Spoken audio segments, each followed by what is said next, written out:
in this news roundup of a week for Friday, the 3rd of May, 2024. Climate campaigners win in the UK courts, saying that the government isn't meeting its climate change commitments, even while activists in the United States fail in exactly the same mission. A massive extended heatwave grips large parts of South and Southeast Asia, with human casualties and mass die-offs of marine species, and an attempt to gerrymander the UK election system massively backfires amidst evidence of rather striking incompetence. The UK government got defeated in court for a second time this week for coming up with a climate action plan that failed to convince a judge that it was proportionate to the legally mandated target of achieving net zero by 2050. Now, this is a trap the government set for itself when it passed the Climate Change Act 2008, which used the unusual device of creating a legal requirement that could be enforced on successor governments to produce plans to get to the stated target of net zero by 2050. It was seen as a useful approach at the time because it tried to address the fact that governments, politicians generally consistently kick the can down the road, back away from difficult decisions that might be unpopular. Creating a legal duty that was there regardless of which party was in power meant that while different political groups could follow wholly different philosophical approaches, should they wish, in the policy choices that they made, they still had to make a detailed case as to why that would actually meet the target. And it therefore removed the target from the day-to-day cut and thrust of party politics. The measure had already been effective enough to bring down the First Minister of Scotland, Humza Yousaf, when the SNP, having tried to play one-upmanship with Boris Johnson by committing to even faster and even deeper targets, ended up finally getting caught because they weren't taking action in line with those commitments. So they'd had to fess up that their interim targets were not going to be met. That led to the split with their coalition partners, the Greens. Well, in the UK, plans have been produced, but each time in recent years, environmental campaign groups have taken them to court, arguing that they're insufficient. In this case, it was the campaign groups Client Earth, Friends of the Earth, and Good Law Project. The judge, Mr. Justice Clive Sheldon, upheld 4 out of the 5 grounds for their challenge. A lawyer at Client Earth said, "This judgment means the government must now take credible action to address the climate crisis." Of course, it doesn't mean that at all, because everyone in the governing party knows they're going to lose the coming general election, so there's no way they would decide to do anything except wait for the new government to take over and bequeath it to them as their problem.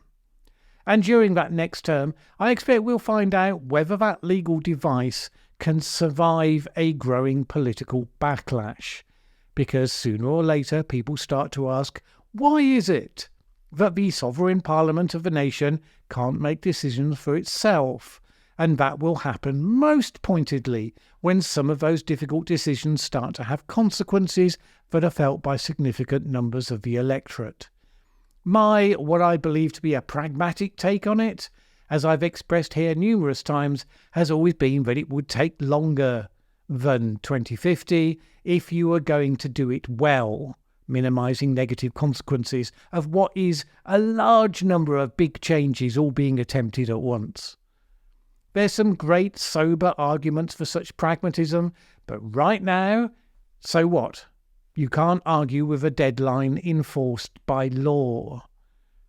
Well, some people will be trying very hard to have exactly that argument, and it'll be interesting to see just how that goes. In the United States, interestingly, and also this week, we have seen attempts by campaigners to use the courts in exactly the same way. A group of young Oregon-based climate activists had taken the government to court, arguing that its role in climate change, whatever it decided that was, violated their constitutional rights. This on the premise that they had a right to a climate that sustains life. That was always a fairly tenuous claim, as written, and back in 2020, the Ninth US Circuit Court of Appeals ordered the initial case to be dismissed, pointing out that setting the country's climate policies, that's a job for the politicians, not for the courts.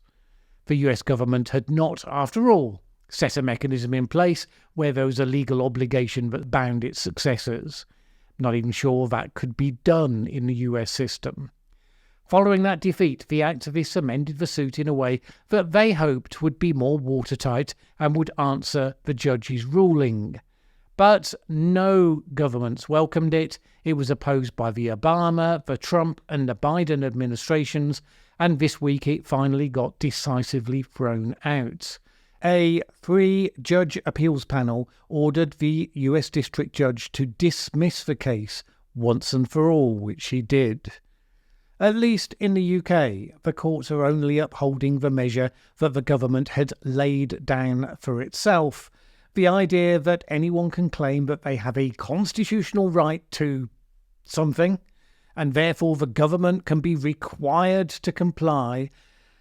Arguably, that would become playtime for every single group, left-wing and right-wing, that could frame its objectives in a similarly essentialist way.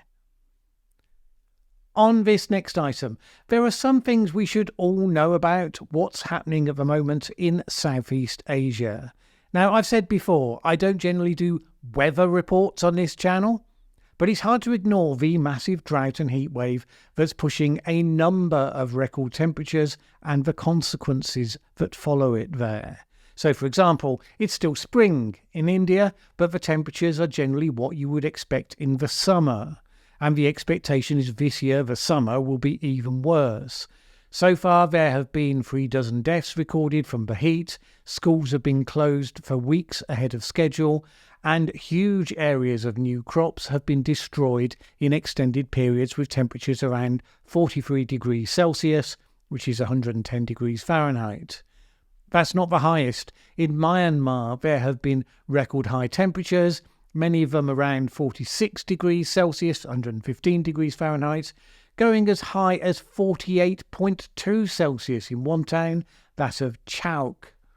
The key point here is that those temperatures have been accompanied by a much higher heat index, which is a measure of what the temperature feels like, taking humidity into account.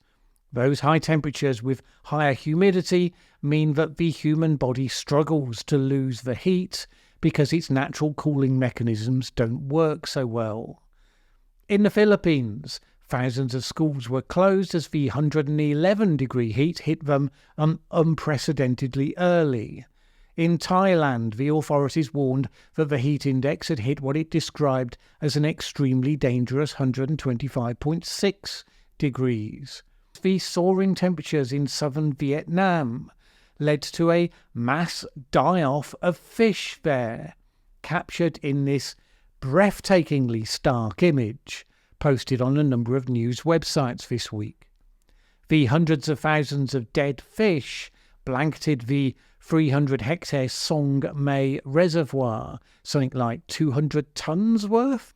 That was a particularly dramatic instance, but largely the result of the fact that it was a reservoir, the water level of which had dropped precipitously with the extended hot drought.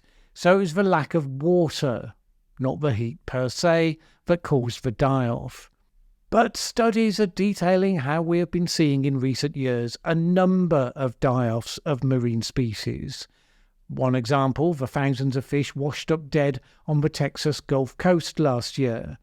The study last month by the British Atlantic Survey reporting that a record low in Antarctic sea ice had meant that large numbers of young were lost to emperor penguin colonies, along with breeding-age birds. Bear in mind, last year saw astonishingly high water temperatures, so it's unsurprising that we might be seeing some early consequences of what that can mean for species that are used to very different conditions. And yes, in a significant number of areas, records are being broken. And again, that's not normally something I generally focus on, because one single day when you hit an absolute highest temperature, it's less important than getting increasing numbers of days of conditions that don't break records but don't normally come on for so long or for so frequently. Nevertheless, it is a secondary indicator. Weather historian Maximiliano Herrera said, quote, "Thousands of records are being brutalized all over Asia, which is by far the most extreme event in world climatic history." Now, I think he meant within the human species timescale, just before you start posting all your comments below this video. All of this has been made particularly extreme because of the El Niño and the fact that at the moment it's transitioning to its opposite, La Niña, which some places at this stage of a transition might be coming down from the heat peaks.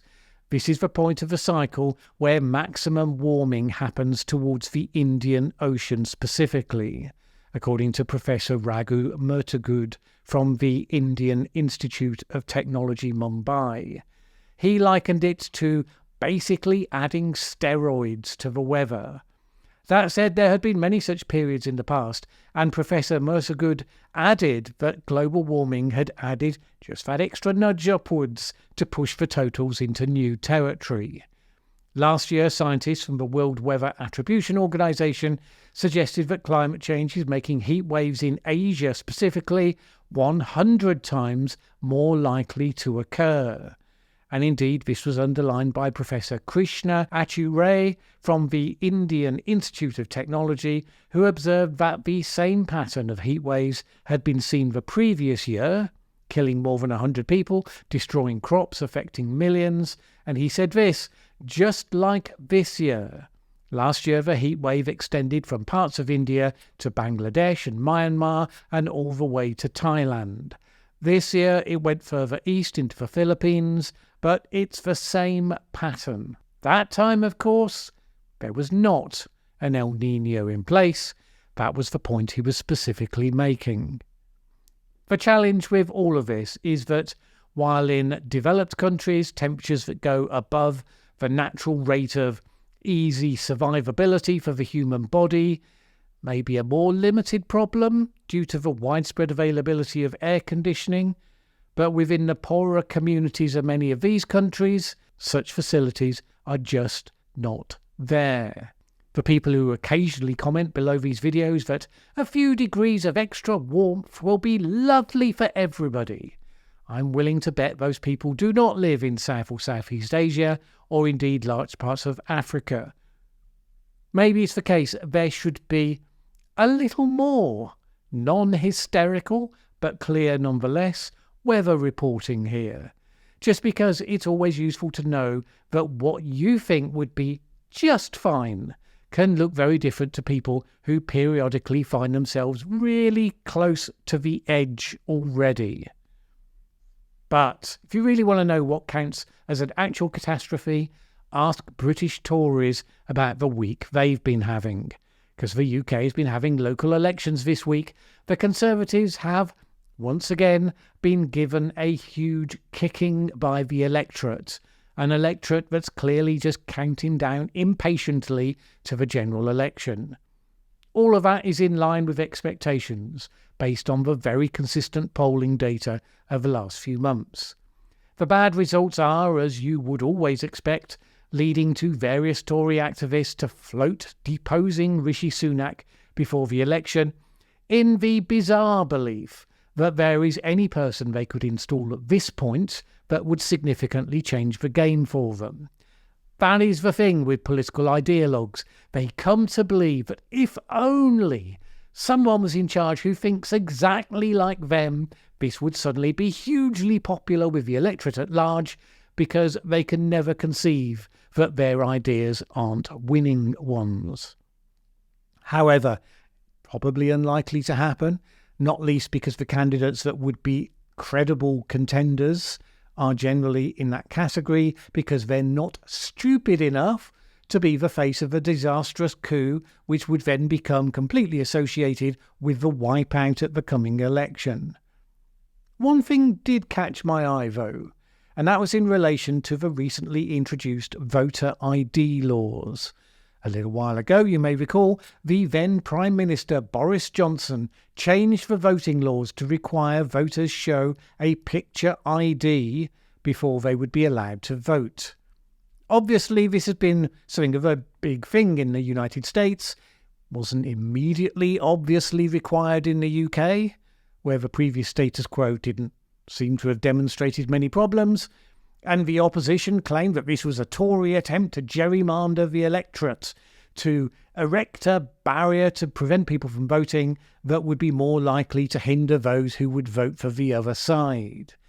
But, it didn't seem an unreasonable proposition that you should have actual ID in order to vote. So I didn't particularly pay that much attention to it. I reported on it, but I didn't go into it that much. Interestingly, I discovered this week that something I'd missed at the time.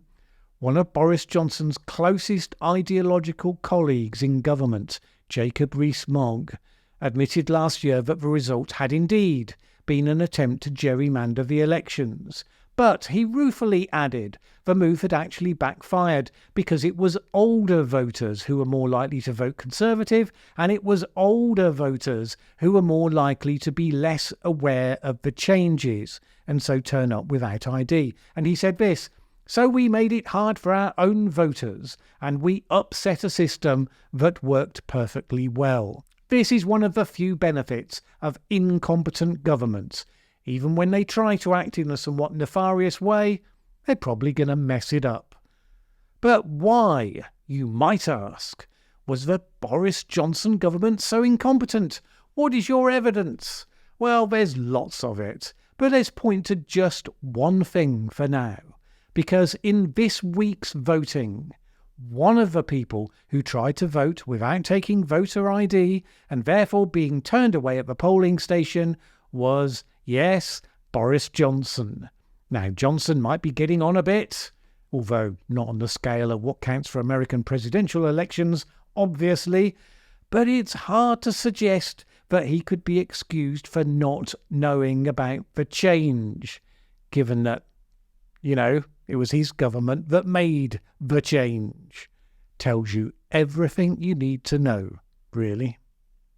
All right, my thanks as always to the people who support this channel on Patreon. As you know, could not produce these videos without that support. If you would like to add yours, please head on over to patreon.com/Mallen Baker. It is always appreciated. Either way, have a great week. See you next time.